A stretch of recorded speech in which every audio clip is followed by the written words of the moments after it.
High, আমি প্রীতি। Welcome to my দিদির বিয়ের ব্লগ। আসামে ৩রা মে ছিল আমার দিদির বিয়ে, সেই জন্য আগের দিনই আমরা বিয়ে উপলক্ষে চলে গেছিলাম। বিয়ের দিন সকালে হলুদ কোটার মধ্যে দিয়ে বিয়ের সমস্ত রিচুয়ালসগুলো শুরু হয়ে গেছিলো।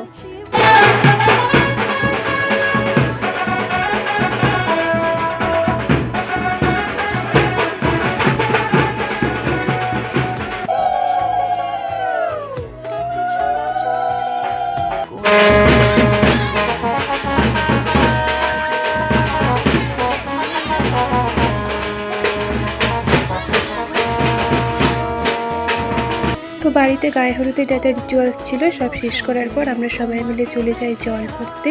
আর সেদিন এত রোদ আর এত গরম ছিল যে জল ভরে আসার পর আমি তো পুরো এক্সস্টেড হয়ে গেছিলাম। আর জল ভরে আসার পর সঙ্গে সঙ্গেই দিদিকে স্নানে বসিয়ে দেওয়া হয়েছিল। আর তার আগে যা যা ফটোশ্যুট ছিল সব কমপ্লিট করে নেওয়া হয়েছিল। আসলে বিয়েটা ছিল একেবারে সন্ধ্যা লগ্নে, মানে প্রায় 6টার দিকে লগ্ন ছিল। সেই জন্য আমরা রেডি হয়ে যেতে যেতেই দেখি বর চলে এসছে। তো মা, বম্মা আরও সবাই মিলে বরকে বরণ করে নিল।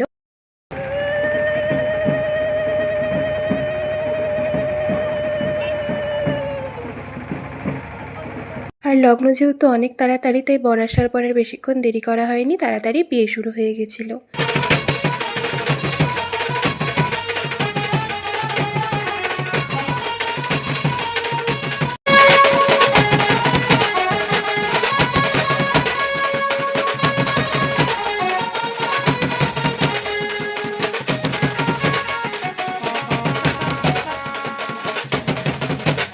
আর আমরা এখানে 2 ল্যাদখোর পাবলিক জুস খেতে খেতে আরাম করে বিয়ে দেখছিলাম। তো বিয়ের মাঝখানে আমি গিয়ে কিছু ছবি ভিডিও তুলে নিই। আর এটা ছিল আমার সেদিনের বিয়েবাড়ির লুক। সেদিন মেকআপটা আর সেদিনের লুকটা আমার বেশ পছন্দ হয়েছিল। আর বিয়ে এত তাড়াতাড়ি থাকার কারণে আমরা কেউই দিদির সাথে সেরকমভাবে ছবি ভিডিও কিচ্ছু তুলতে পারিনি। রেডি হয়ে যাওয়ার সঙ্গে সঙ্গেই প্রায় বিয়ে শুরু হয়ে গেছিলো। তো তারপর মা, বম্মা আরও সবার সাথে কিছু ছবি ভিডিও তুললাম, ওদেরকেও কিছু ছবি ভিডিও তুলে দিলাম। আর তারপর সবাই মিলে বসে গল্প করছিলাম। তো যেহেতু বিয়েটা অনেক তাড়াতাড়ি ছিল সেই জন্য সবাই বেশ বোরও হচ্ছিলাম। তো তারপর প্রায় রাত যখন কিছুটা বাড়লো তখন আমরা সবাই মিলে চলে গেছিলাম খেতে। তো মেনুতে অনেক কিছু খাবার দাবার ছিল, সব কিছু আর রেকর্ড করতে পারিনি, গরমে বেশ এক্সস্টেড হয়ে গেছিলাম। তো এভাবেই খাওয়া দাওয়ার মধ্যে দিয়ে আমাদের বিয়ে বাড়ি শেষ হলো।